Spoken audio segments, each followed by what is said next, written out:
전 세계에서 활동하고 계시는 의료 선교사 여러분, 올해 1월 이후 코로나 바이러스의 발발은 다양한 분야의 관심을 이끌어냈습니다. 이는 전염병의 광범위한 영향이 있음을 보여주고 있습니다. 오늘날 전 세계에서는 사람들의 사회 참여, 경제 결정, 교육 노력과 또한 개개인의 감정 상태가 이 코로나 바이러스 확산 방지에 영향을 주고 있다는 것을 알 수 있습니다. 말할 필요도 없이 바이러스의 확산은 우리 종교 생활과 관련된 여러 질문을 불러일으키고 있습니다. 하나님을 위한 공동예배 모임을 취소해야 됩니까? 또 불신자에게 다가가기 위한 행사를 연기해야 됩니까? 사실 이것들은 표면적인 질문일 뿐입니다. 이 아래 다음과 같은 더 깊고 광범위한 질문들이 있기 때문입니다. 예배 모임을 연기할 때 그리스도인의 간증이 손상됩니까? 우리가 그리스도인 집회를 취소할 때 신앙이 손상되었습니까? 예배를 취소하는 것이 목사의 믿음이 부족하다는 증거입니까? 그리스도인 모임을 피하기로 선택한 것이 그리스도인의 헌신이 약하다는 증거입니까? 이런 질문에 답변을 하고자 할 때 고려해야 될 성서적 원칙은 무엇일까요? 먼저 전체론적 인간 자아에 대한 히브리서처럼 문화를 이해하는 것을 생각해야 됩니다. 구약성경 특히 레위기 17장에서 26장은 성결의 법칙입니다. 이 성결 성서를 주의 깊게 읽은 분들은 하나님이 인류의 총체적 안녕에 관심을 가지고 계셨음을 알게 될 것입니다. 법은 육체적, 사회적, 경제적, 종교적 관계가 밀접하게 연결되어 있음을 보여줍니다. 위생법에는 영적인 태도가 있습니다. 사회법은 영적으로 중요합니다. 예를 들어서 시체를 건드리는 것의 금지는 종교법입니다. 그러나 실제로는 더 위생적이라는 것이죠. 간단히 말해서 위생적인 결정은 종교적인 결정입니다. 나병 환자는 영적으로 부정하기 때문에 수용소 밖에서 살도록 요청을 받았었습니다. 하나님께서는 단순히 이스라엘 사람들에게 나병이 퍼지는 것을 막으려고 하셨었습니다. 지역사회에 나병 환자가 있으면 샬롬을 위협하기 때문에 사회적 존재와 참여를 제한했던 것입니다. 둘째로 그리스도인들은 이 의사결정에서 더 넓은 공동체를 생각해야 됩니다. 바울은 고린도 신자에게 이렇게 말했습니다. 모든 것이 허용되지만 모든 것이 유익하지는 않습니다. 자신에게 무해한 것으로 간주하는 것은 다른 사람에게는 해로울 수 있다는 것입니다. 개인의 취향을 고집함으로써 사랑으로 행동하지 못할 수 있습니다. 우리는 결정과 행동이 우리가 속한 공동체의 복지를 고려하도록 해야 하는 것입니다. 우리는 개인적으로 무해하거나 심지어 유익할지라도 다른 사람의 생명과 복지를 위협하는 일을 삼가해야 합니다. 세 번째로 열성과 지식이 함께 가야 합니다.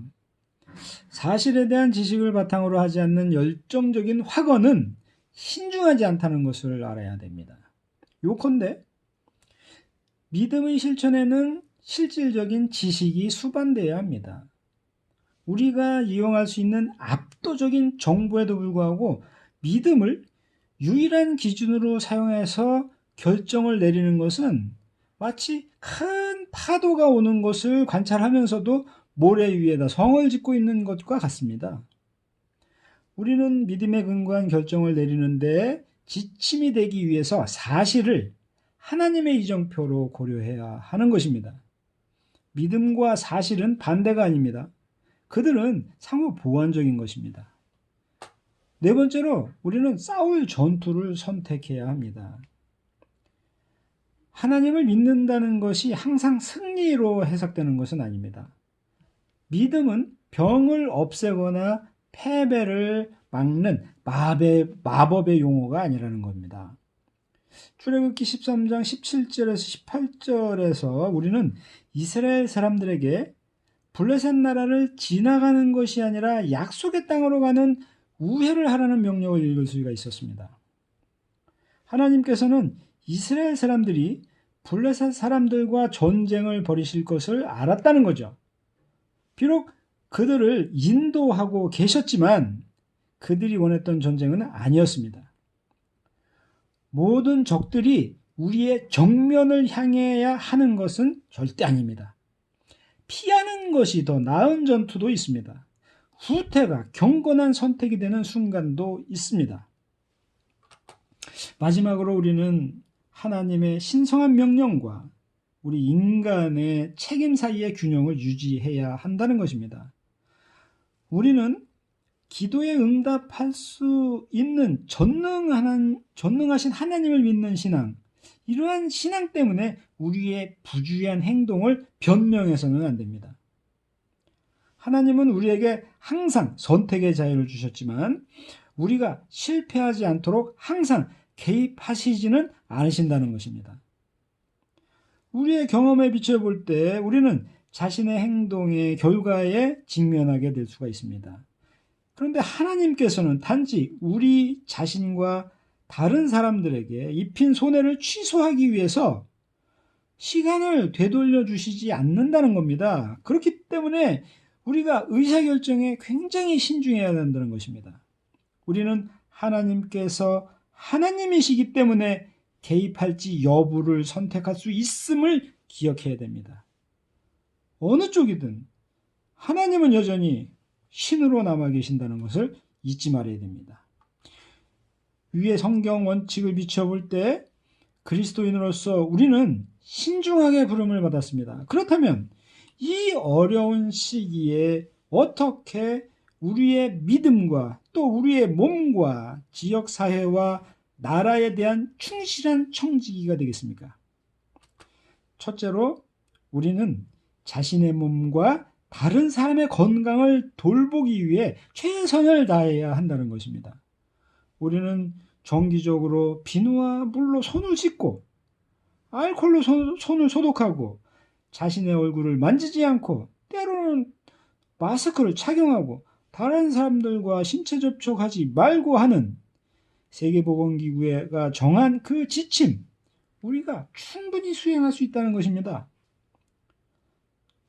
두 번째로 정부와 WHO의 권고에 따라서 대규모 모임을 조직하고 또 많은 군중에게 가는 것을 가급적 피해야 한다는 것입니다. 이것은 예배의 모임이나 캠프 또는 휴양지 방문 또 정기 교제, 봉사활동 이런 것 등을 일시적으로 취소하는 것을 의미할 수가 있습니다.